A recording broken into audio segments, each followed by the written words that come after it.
Hello students, आज हम sulphur family का जो नेक्स्ट टॉपिक है वो करेंगे, that is sulphur dioxide. Okay, SO2। इसकी प्रिपरेशन की बात करें तो बेटा सल्फर में ऑक्सीजन हीट किया, सल्फर डाइऑक्साइड गैस रिलीज हो जाएगी। ठीक है, ओके। या लैब में क्या किया हमने, ये सोडियम सल्फाइड लिया है, सोडियम सल्फाइड को HCl के साथ ट्रीट किया है, NaCl, वाटर और सल्फर डाइऑक्साइड गैस रिमूव होती है। सोडियम सल्फाइड की जगह सोडियम अगर बाइसल्फाइड लेते हैं तो भी सेम प्रोडक्ट आपका रिलीज हो जाएगा। ओके, इंडस्ट्रियल, ठीक है ना, इंडस्ट्रीज में कैसे बनता है ये, आयरन सल्फाइड लिया है, ऑक्सीजन के साथ ट्रीट किया है, आयरन ऑक्साइड बना है और सल्फर डाइऑक्साइड आपकी बन गई है। ओके, FeS तो Fe2O3 बन गया और SO2 बाहर निकल गई आपकी। ओके, जो आपकी सल्फर डाइऑक्साइड है बेटा वो बहुत कुछ किसके जैसी लग रही है ना, कार्बन डाइऑक्साइड की जैसी लग रही है ना, कार्बन डाइऑक्साइड की जैसी। तो इसकी जो मैक्सिमम प्रॉपर्टीज है, जिस तरह से कार्बन डाइऑक्साइड शो करती है वैसी ही प्रॉपर्टीज ये भी क्या करती है, शो करती है बेटा। ठीक है, अगर हम इसके स्ट्रक्चर की बात करें, ठीक है ना, तो कार्बन में देखो लोन पेयर नहीं होता है, तो कार्बन का स्ट्रक्चर ऐसे लीनियर होता है कार्बन डाइऑक्साइड का, लेकिन इसमें लोन पेयर है बेटा, आउटर मोस्ट में 6 इलेक्ट्रॉन, तो 1 2 3 4 5 6। ठीक है, sp3 हाइब्रिडाइजेशन आती है ना आपको निकालने, किसी भी की हाइब्रिडाइजेशन कैसे निकालते हैं, आउटर मोस्ट इलेक्ट्रॉन गिन लो, सल्फर में कितने हैं 6, ऑक्सीजन में कितने हो गए 12, कितने हो गए टोटल 18, 8 से डिवाइड कर देंगे बेटा, रिमाइंडर कितना बचा 2। जो रिमाइंडर होता है, अगर तो कुछ रिमाइंडर नहीं बचता है तो वेलेंट बोर्ड पर अगर कोई रिमाइंडर बचता है तो उसको कितने से डिवाइड करते हैं 2 से। ठीक है, ये जो आपके आया 2 और 1 को ऐड कर देंगे 3, तो 3 के लिए सॉरी sp3 लिखिए, sp2 इसकी हाइब्रिडाइजेशन आ जाएगी। Okay, sp2 hybridisation. Okay, next अब इसकी प्रॉपर्टीज की बात करते हैं। सल्फर डाइऑक्साइड बेटा वैसे पंजेंट होती है, सफोकेटिंग सी स्मेल होती है इसकी, सफोकेटिंग स्मेल। पंजेंट कैसी बताइए, पंजेंट स्मेल बताइए ना मैंने आपको, लैब में भी हमने पंजेंट में ना तीखी सी स्मेल जिसको हम बियर नहीं कर सकते हैं, जो सफोकेशन कॉज करती है। ठीक है, हाईली सॉल्युबल इन वाटर होती है बच्चे ये। Okay, now let's talk about its chemical properties. तो केमिकल प्रॉपर्टीज में मैंने आपको बोला कि जैसे कार्बन डाइऑक्साइड का बिहेवियर होता है, समहाउ इसका भी बिल्कुल सिमिलर बिहेवियर ये शो करती है बेटा। तो अगर हमने क्या देखा था कि कार्बन डाइऑक्साइड को लाइम वाटर में बबल आउट करते हैं तो मिल्की हो जाता है, वैसे ही बेटा सल्फर डाइऑक्साइड को अगर लाइम वाटर में हम बबल करवाते हैं तो वो भी क्या हो जाता है, लाइम वाटर कैसा हो जाता है, मिल्की हो जाता है। तो लाइम वाटर क्या है आपका, calcium hydroxide is your slate lime water. ठीक है, उसमें अगर हमने सल्फर डाइऑक्साइड को डाला तो किसकी फॉर्मेशन होगी, जैसे कैल्शियम कार्बोनेट बनता था वैसे इसमें कैल्शियम सल्फाइड बनेगा। ठीक है, ओके, और आपके क्या बन जाएगा, साथ में वाटर रिमूव हो जाएगा, वाटर रिमूव हो जाएगा। ठीक है, और अगर हमने उसमें पढ़ते थे हम कि अगर हमने कार्बन डाइऑक्साइड एक्सेस में डाल दी, ठीक है, तो मिल्कीनेस डिसअपीयर हो जाती है। तो वैसे ही अगर हम सल्फर डाइऑक्साइड बेटा एक्सेस में डाल दी तो क्या होता है, जो आपकी मिल्कीनेस है वो क्या हो जाती है, डिसअपीयर हो जाती है। प्लस वाटर भी है ना साथ में रिएक्शन में, क्योंकि वहां पे क्या बन जाता है HSO3। ठीक है ना, और इसकी वजह से वो कैसा हो जाता है, ठीक है, समझ आ गई आपको। जैसा मतलब कार्बन डाइऑक्साइड का सिमिलरली बिल्कुल वैसा ही आपका इसका रिएक्शन आएगा। ठीक, सल्फर डाइऑक्साइड जो है बेटा रिड्यूसिंग एजेंट एक्ट करता है। रिड्यूसिंग एजेंट क्यों एक्ट करता है, ठीक है, क्योंकि सल्फर देखो, ठीक है, यहाँ पे क्या है +2 की फॉर्म में है, तो ये किस में है, सॉरी 2 नहीं +4 की फॉर्म में है, ठीक है ना। देखो इसको x मान लिया, 2 - 2 = 0, x = 4, +4 की है ना, +4 ऑक्सीडेशन स्टेट शो करता है।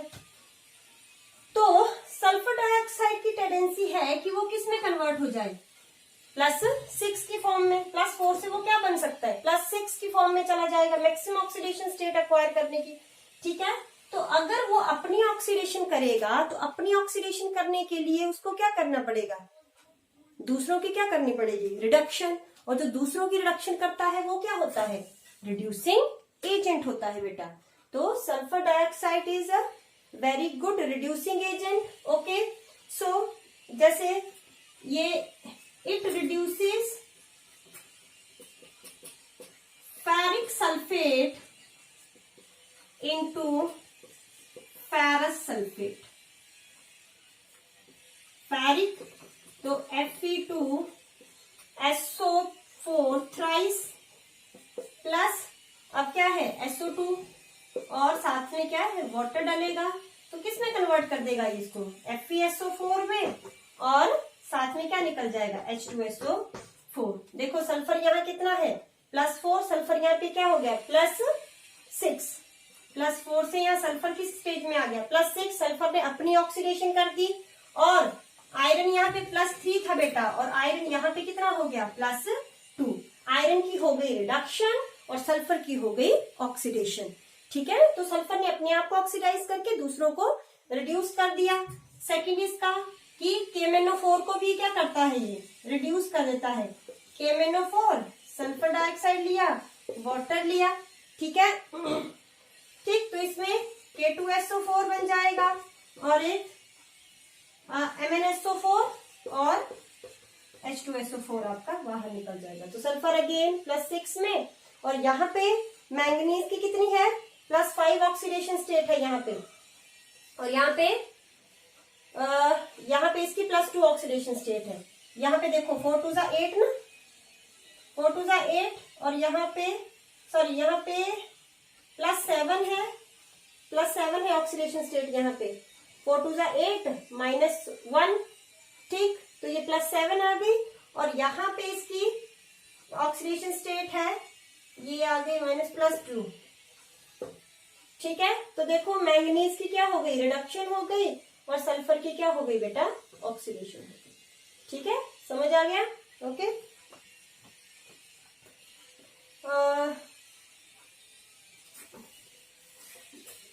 या तो फिर ये क्या करता है आयोडेट को आयोडीन में कन्वर्ट कर देता है, KiO3SO2 वाटर क्या बनता है बेटा, यहाँ पे KHSO4 बन जाता है, H2SO4 और I2, ठीक है। तो आयोडीन बेटा यहाँ पे 0, तो यहाँ पे आयोडीन की क्या हो रही है रिडक्शन हो रही है, यहाँ पे +5 है आयोडीन और यहाँ पे 0 है, 3 2 6 -1 +1 है ना ये, लेकिन उस साइड जाके क्या उधर 6 ये +1 है ना, देखो ये हो गया आपका +1 +x -6, ठीक है ना। तो इधर हो गया +5 आ गई, तो कितने में कन्वर्ट, इसने इसको क्या कर दिया, आयोडीन की ऑक्सीडेशन स्टेट कम हो रही है, ऑक्सीडेशन नंबर डिक्रीज हो रहा है बेटा, ऑक्सीडेशन नंबर डिक्रीज हो रहा है, तो क्या मतलब हो रहा है आयोडीन की क्या हो रही है रिडक्शन, और सल्फर +4 से +6 में जा रहा है, तो सल्फर की क्या हो रही है ऑक्सीडेशन हो रही है। Okay, got it. तो ये हमारी केमिकल प्रॉपर्टीज थी सल्फर डाइऑक्साइड की, it act as a very good reducing agent, ठीक है। एक्चुअली में होता क्या है रिड्यूसिंग एजेंट, एक और इसमें आपको बुक्स में वैसे लिखा होगा, सल्फर डाइऑक्साइड एक्चुअली में बेटा जैसे ही वाटर के साथ होती है रिएक्ट करती तो H2SO4 होता है और 2 नेसेंट हाइड्रोजन निकलते हैं, ये नेसेंट हाइड्रोजन प्रोवाइड करती है, जिसकी वजह से वो क्या हो जाती हैं रिड्यूस्ड हो जाते हैं वो, ठीक है ना। इस तरह से भी बुक्स में देके रखा हुआ होगा। नेक्स्ट हम पढ़ेंगे ऑक्सी एसिड्स ऑफ सल्फर। तो जैसे आपके नाइट्रोजन के पढ़े थे वैसे ही सल्फर के, पहला sulphuric acid, sulphuric acid H2SO4 जैसे, सॉरी नाइट्रोजन, मतलब नाइट्रोजन फैमिली में फॉस्फोरस के जैसे करे थे हमने, सल्फ्यूरिक एसिड और इधर पहले सल्फ्यूरस, इनको पहले अच्छे से कर लो, H2SO3, ठीक है ना, जैसे H2PO4 H2PO3 था ना, ठीक है ना, फॉस्फोरस एसिड और फॉस्फोरिक एसिड। अब इनका स्ट्रक्चर की बात भी करें तो सबसे पहले क्या बोला है मैंने, डबल बॉन्ड लगा देंगे, डबल बॉन्ड, एक ऑक्सीजन कम हो गई, 2 हाइड्रोजन है तो OH की फॉर्म में लग गए, और बेटा यहाँ पे अब एक ऑक्सीजन और रह गई, ठीक है ना, तो उसको भी किस फॉर्म में लगा देंगे, डबल बॉन्ड में। तो 1 2 3 4 5 6 बॉन्ड सल्फर के पूरे हो गए। इधर बेटा पहले इधर लगा दो OH, अब इस पे क्या बच गया, नीचे की तरफ लगा देती हूँ, अब इसमें क्या बच गया, एक लोन पेयर बच जाता है सल्फ्यूरिक एसिड में, क्योंकि अब एक ऑक्सीजन नहीं रही ना यहाँ पे एक लोन पेयर बच जाता है। बेसिसिटी कितनी होगी यहाँ पे 2, और क्योंकि इलेक्ट्रोनेगेटिव के साथ 2 हाइड्रोजन लगे, यहाँ पे भी बेसिसिटी कितनी आएगी बेटा 2 आएगी। ओके, ठीक है, लग गया पता, देख लो ध्यान से। ओके, नेक्स्ट हम करेंगे पायरोसल्फ्यूरिक एसिड, पायरोसल्फ्यूरिक एसिड, और एक है हाइपोसल्फ्यूरिक एसिड। मैंने उधर भी करवाया था पायरोफॉस्फोरिक एसिड, हाइपोफॉस्फोरिक एसिड, बिल्कुल एग्जैक्टली। तो पायरो में हम क्या बोलते थे, पायरो में हम बोलते थे कि 2 मॉलिक्यूल सल्फ्यूरिक एसिड के लेंगे, उनमें से क्या रिमूव कर देंगे, एक वाटर रिमूव कर देंगे तो पायरो बन जाएगा। तो 2 मॉलिक्यूल सल्फ्यूरिक एसिड के क्या बनेंगे, H2S2O8, एक पानी रिमूव कर दो, क्या बच गया, सॉरी H4S2O7, है ना, बन गया पायरोसल्फ्यूरिक एसिड। इसको ओलियम भी बोलते हैं बेटा, वेरी इंपॉर्टेंट फॉर्मूला पेपर में आता है, आगे जब हम सल्फ्यूरिक एसिड की प्रिपरेशन करेंगे तो भी इसको पढ़ेंगे, ओलियम बोलते हैं इसको, ठीक है। अब इसका स्ट्रक्चर, तो 2 सल्फ्यूरिक एसिड बना लो पहले,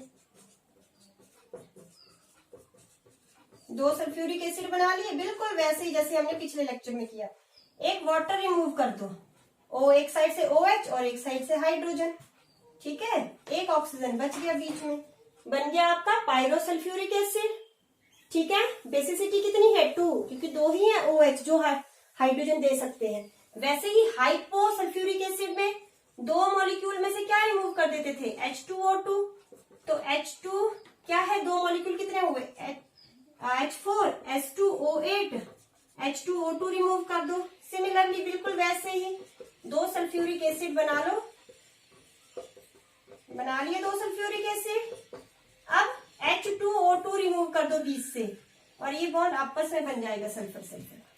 हाइपोसल्फ्यूरिक एसिड याद रखने के लिए ऐसे रखो ना, पायरो मतलब पानी रिमूव कर दिया 2 मॉलिक्यूल से, हाइपो मतलब हाइड्रोजन पेरोक्साइड रिमूव कर दी 2 मॉलिक्यूल में से। ओके, ये आपके ऑक्सी एसिड्स हुए। 2 और इंपॉर्टेंट, आप इस तरह से हाइपो पायरो आप किसी का भी सल्फ्यूरस का भी बना सकते हैं, आप जिस मर्जी का पूछ ले आपसे, ठीक। 2 और इंपॉर्टेंट है बेटा, वो आपको याद रखने पड़ेंगे। एक कारोज एसिड है, ये मैंने जब पिछले साल आपको oxidation number, redox reaction oxidation number कराया था तब भी करवाया था ये कारोज एसिड। इसको बोलेंगे पर ऑक्सी मोनोसल्फ्यूरिक एसिड, पर ऑक्सी मतलब पेरोक्साइड बॉन्ड है इसमें, ठीक है ना, मोनोसल्फ्यूरिक, एक सल्फर है, और तो फॉर्मूला है इसका H2SO5, ठीक है।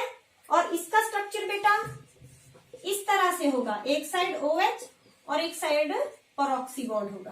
देखो 5, 1 2 3 4 5, इस तरह से होगा इसका, ठीक है। बेसिसिटी आएगी 2, ठीक।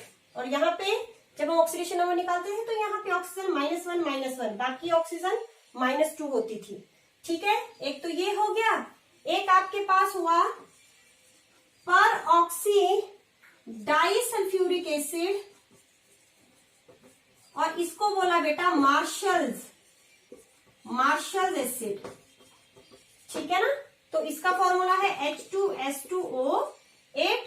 ये भी कैसे बनेगा, इसमें बेटा इस तरह से डबल बॉन्ड, 2 सल्फर है ना, तो पहले इस तरह से बना लो, एक OH इधर, एक OH इधर, बीच में पर ऑक्सीजन लगा दो, बन गया आपका मार्शल्स एसिड। ठीक है, तो ये हमारे ऑक्सी एसिड्स हो गए सल्फर के।